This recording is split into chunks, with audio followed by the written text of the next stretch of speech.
Biznesdagi ikkita eng katta bankrotlik menga bu sohani oldin o'rganish, o'ziga ustoz topish kerakligini o'rgatdi. Siz biron ishni boshlamoqchi bo'lsangiz, oldin bu sohani yetakchi mutaxassislardan o'zingizga ustoz toping.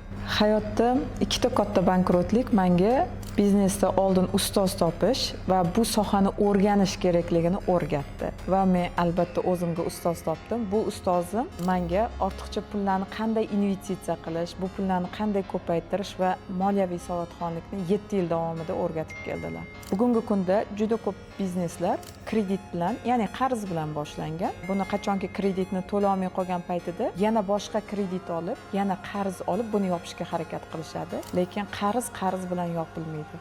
Siz biron narsangizni sotib bu kreditni, qarzni yopishingiz mumkin, ya'ni yo'qotish qilishingiz mumkin, lekin qarz bilan qarz yopilmaydi. Maslahatim, biznes boshlashdan oldin o'zingizga ustoz toping, o'rganing va qarzsiz bu biznesda rivojlaning.